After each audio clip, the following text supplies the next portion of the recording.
وہ مشہور واقعہ ہے نا، ایک تو بیان شروع ہی واقعات سے ہو جاتا ہے، تو یہ پھر کیا کریں. وہ ایک تقریب میں ایک خاتون کا لاکٹ چوری ہو گیا، بڑا قیمتی لاکٹ تھا. اب میزبان نے اعلان کیا بھائی یہ بڑا قیمتی لاکٹ ہے، اللہ کا واسطہ جو جس کا ہے دے دو. لوگوں نے کہا ایسے تو جو بھی دے گا وہ پکڑا جائے گا، کہ وہ سب کو پتہ چل جائے گا چور ہے، تو چور کا راز بھی فاش نہ ہو اور لاکٹ بھی واپس آ جائے. اس کا طریقہ یہ ہے کہ لائٹ بجھا دو، خوبصورت سا پیالہ رکھو، بھائی جس نے لاکٹ چرایا ہے اس کو اللہ کا واسطہ دو، بولے بھائی چپکے سے اس میں ڈال دو، کسی کو پتہ بھی نہیں چلے گا، لاکٹ بھی آ جائے گا. لائٹ آف کر دی گئی. پہلے تو ڈرایا گیا، سمجھایا گیا، رونا دھونا کیا گیا، بھائی اللہ خیال تھا ترس آ جائے گا چور کو. تو لائٹ بجھا دی گئی. لائٹ کھولا تو دیکھا پیالہ بھی غائب ہے. صحیح. لائٹ آن کی تو دیکھا کہ پیالہ بھی غائب ہے. تو آخرت کا خوف نہ ہونا تو پھر انسان پر کوئی نصیحت اثر نہیں کرتی، اور آخرت کا خوف ہے تو بہت ساری چیزوں سے بچا رہتا ہے. ہمارے ہاں جو مسلمانوں میں کچھ جرائم ہیں، کچھ نہیں بھی تو ہیں نا، بہت ساری ہم میں خوبیاں بھی تو ہیں، جو برائیاں نہیں ہیں. وہ کیوں نہیں ہے؟ آخرت کا خوف. ڈر ہوتا ہے یار، جانا تو ہے نا قبر میں. تو اللہ نے اس لیے حکم دیا مکذبین کو فالو مت کرو. اور ہم صبح و شام جن کو فالو کرتے ہیں وہ مکذبین ہی ہیں سارے.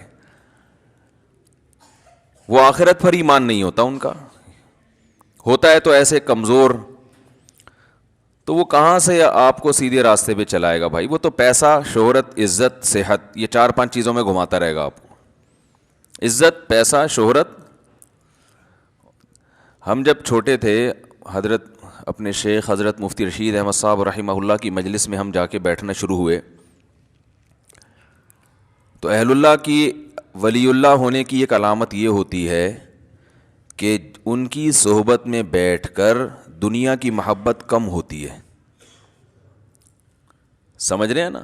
دنیا کی محبت یہ ایک اہل اللہ کی علامت ہوتی ہے. انسان کو زیادہ دولت، پلاٹوں، جائیداد، یہ باتیں کرنا اچھا نہیں لگتا. کام کرتا ہے، زیادہ باتیں نہیں کرتا، اس میں اس کو اچھا نہیں لگتا. یہ اس کی علماء مثال دیتے ہیں کہ جیسے واش روم ضرورت تو ہے، تو ضرورت سے انسان جاتا ہے واپس آتا ہے، وہاں کوئی شوق سے نہیں بیٹھتا کہ یار مجھے بڑا اچھا لگ رہا ہے تو میں یہیں بیٹھا ہوا ہوں، بیگم یہیں کرسی لے آؤ، یہیں ڈال کے بیٹھتا ہوں، یہیں چائے پیتا ہوں، یہیں مطالعہ کروں گا. کوئی کرتا ہے ایسے؟ ضرورت سے جاتا ہے، بھائی نکلو. تو ضرورت تو ہے دنیا کی، ہر شخص کو ہے، پیٹ اللہ نے لگا دیا. عزت بھی ہر ایک کی خواہش ہے، عزت بھی انسان کے لیے ضروری ہے، بہت سے مصیبتوں سے بچا رہتا ہے عزت کی وجہ سے. صحت تو بہت ہی ضروری ہے، وہ تو ہم بھی بیانات کر چکے ہیں، اسلام کا حکم ہے صحت کی حفاظت کرو، لیکن ان چیزوں سے دل لگانے کی اجازت نہیں. دل بڑی قیمتی چیز ہے، یہ بہت سوچ سمجھ کے لگایا جائے گا. دیکھو دل ایسے کو دیا جاتا ہے جو دل کو پریشان نہ کرے. کیا خیال ہے؟ بات سے بات نکلتی ہے، موضوع چینج ہو جاتا ہے. سورہ قلم لے کے چل رہے ہیں، لیکن چلو یہ بات بھی تھوڑی سی کمپلیٹ کر دوں. سکون کہاں ہوتا ہے؟ دل میں نا. سائنٹیفک تو دماغ میں ہوتا ہے، میں بھی اس گہرائی میں نہیں جا رہا، کیونکہ بہت سے نا لوگ بیٹھے ہوتے کہتے ہیں بھائی یہ تو دماغ کی ساری، دل کا تو کام صرف پمپنگ کرنا ہے. تو شریعت نے تو ہر چیز کی نسبت دل کی طرف کی ہے نا. دل میں سکون، دل میں غور و فکر کرو. تو اس کی کیا وجہ ہے؟ یہ ایک الگ ٹاپک ہے. ابھی میں اس پہ چلا گیا نا کہ بھائی اسلام نے دل کو کیوں متوجہ کیا کہ ان کے سینوں میں دل نہیں ہے، یا ان کے دل سخت ہو چکے ہیں. سخت تو اصل میں ان کی کھوپڑی ہوئی ہوتی ہے، دماغ سخت ہو گیا ہوتا ہے، اثر نہیں ہو رہا ہوتا. تو وہ ایک الگ بات ہے، اس کے میں اشکال کے جواب دے بھی چکا ہوں، ابھی میں اس طرف نہیں جاؤں گا. لیکن عام محاوروں میں نسبت دل ہی کی طرف ہوتی ہے. بھائی ہم نے تمہیں اپنا دل دے دیا، اس کے تمہارے دل میں اس کی محبت نہیں ہے. تو اس محاورے میں آپ کی دل سے جو مراد ہوتی ہے، میری بھی فی الحال وہی مراد ہے، تاکہ بات آگے چلے نا. تو سکون کا محل کیا ہے؟ دل. خوشی کا محل کہتے ہیں جگہ. خوشی کس جگہ پہ ہوتی ہے؟ دل میں ہوتی ہے. غم کہاں ہوتا ہے؟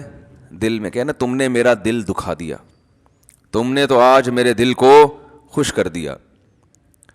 تو انسان صبح و شام سکون کے لیے کوششیں کرتا ہے, خوشی کے لیے کوششیں کرتا ہے.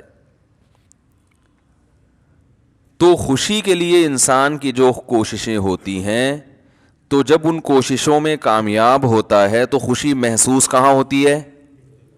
دل. تو پتہ یہ چلا, دیکھیں انسان خوش ہوتا ہے اپنی محبوب چیز کے ملنے سے, ایسا ہی ہے نا؟ تو دل کب خوش ہوگا؟ جب دل کو اس کی محبوب چیز ملے گی. دل چاہ رہا ہے یہ کھا لو, کھاؤ گے تو خوش ہو جاؤ گے. دل چاہ رہا ہے یہ کر لو, وہ کام کر لیا تو خوش ہو جاؤ گے. دل چاہ رہا ہے کہ یہ چیز مل جائے, گاڑی مل جائے, مل جاتی ہے تو دل کیا ہوتا ہے؟ خوش ہوتا ہے. تو سارا جو مسئلہ ہے نا وہ ہے دل کا. تو یاد رکھیں کہ دل کو خوش کرنے کے لیے یہ ضروری ہے کہ اس کو اس کی محبوب چیز ملے. تو جن چیزوں سے دل کو پہلے سے محبت ہے نا وہ انسان کو ملتی نہیں ہے. ٹینشن والا مسئلہ یہ ہے. آپ کہیں بھائی جو اتنے لوگ خوش ہوتے ہیں ان کو ان کی دل کی پسندیدہ چیزیں مل جاتی ہیں تبھی تو خوش ہوتے ہیں نا. بھائی مسئلہ ایک دل میں بہت بڑا فالٹ یہ ہے کہ اسے اس کی جب محبوب چیز ملتی ہے تو اس کے دل میں اس سے زیادہ کی خواہش پیدا ہو چکی ہوتی ہے. سمجھ رہے ہیں بات کو؟ لہذا یہ پہلی مرتبہ میں تو اس سے خوش ہوتا ہے, اس کے بعد پھر یہ اس سے خوش نہیں ہوتا, اس سے زیادہ مانگتا ہے. ہمارے ایک دوست ہیں, اللہ نے ان کو مالی وسعت دی, وہ ایک زمانے میں بڑی غربت تھی, تو مجھے اپنا واقعہ بتا رہے تھے کہ یار جب ہم غریب تھے, مدرسے میں پڑھتے تھے, کہتے ہیں تو میں نے اس وقت کہیں سے ہمیں یاد ہے ایک پراٹھا آ گیا کہیں صبح ناشتے میں سوکھی روٹی ملتی تھی. تو کہہ رہے ہیں وہ پراٹھے کے نا ہم سب طلبہ نے ٹکڑے کیے, ایک ایک ٹکڑا, ایک ایک پراٹھا سب کو ملا, یعنی پراٹھے کا ایک ایک ٹکڑا سب کو ملا. کہہ رہے ہیں یار اس وقت اس میں اتنی خوشی سے ہم نے وہ ٹکڑا کھایا ہے کہ اب انڈے مکھن میں وہ مزہ نہیں آتا. وجہ کیا ہے؟ اس وقت غربت تھی, اس وقت پراٹھے کی محبت تھی. یار صبح روٹی کھا رہے ہیں, کسی دن پراٹھا مل جائے تو ایک ٹکڑا ملا تو دل اتنا خوش ہوا جتنا کوئی ڈیفنس کلفٹن میں رہنے والا مکھن کباب پہ خوش نہیں ہوتا. تو کہنے لگا یار اب تو سب کچھ مل رہا ہے لیکن وہ خوشی نہیں ہوتی. تو وجہ کیا ہے بھائی؟ جب اس سے کم مل رہا تھا تو دل میں پراٹھے کی خواہش تھی, جب پراٹھا ملنا شروع ہو گیا تو اب خواہشات اس سے. یہ جو بڑے بڑے مالدار لوگ ہیں نا ہمارے, اکثر سیاستدان, سارے نہیں, یہ کباب پراٹھے پہ تھوڑی خوش ہوتے ہیں. ان کو آپ بریانی کھلا دو, ان کو سیخ کباب کھلا دو, ملائی, کیا یہ تو غریبوں کے کھانے ہیں. بھئی اب کیا کھانا ہے؟ آپ نے کباب بھی کھا لیے, پراٹھے بھی کھا لیے, آپ نے جو ہے وہ نہاری بھی کھا لی, بریانی بھی کھا لی, برگر بھی کھا لیا, پیزا بھی کھا لیا, ایسی ایسی خوراکیں, ترکی کی ڈشیں آپ نے کھائی ہیں, جیپنیز ڈشیں آپ نے, جو ان کا دل چاہتا ہے کھاتے ہیں, لیکن ان کو اس میں وہ مزہ نہیں آتا. یہ کہتے ہیں وہ جائیدادیں کھلاؤ اب ہمیں, یہ کباب یہ تو ڈیفنس کلفٹن کے عام مالدار لوگ کھا لیتے ہیں. یار یہ کیا ہے؟ اب یہ اتنے ارب پتی بن چکے ہوتے ہیں کہ ان کی نظر میں اب یہ کباب بریانی کی کوئی ویلیو نہیں رہتی.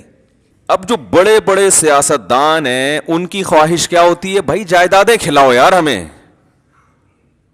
اور جائیدادیں بھی ایک سرجانی ٹاؤن کی نہیں چاہیے ان کو, یہ چائنا پٹی, یہ تو غریبوں کی کرپشن ہے. وہ جائیدادیں کچھ اسلام آباد کے کوئی پورا آدھا بحریہ ٹاؤن کھلا دو ہم کو. یہ اگر ان کو نہ ملے تو ڈپریشن میں چلے جاتے ہیں. عجیب مصیبت ہے. انسان ہمیشہ سے یہ حقیقت جانتا ہے کہ دل کی جب ایک خواہش پوری ہوتی ہے تو وہ اس سے بڑے کی خواہش اس میں پیدا ہوتی ہے.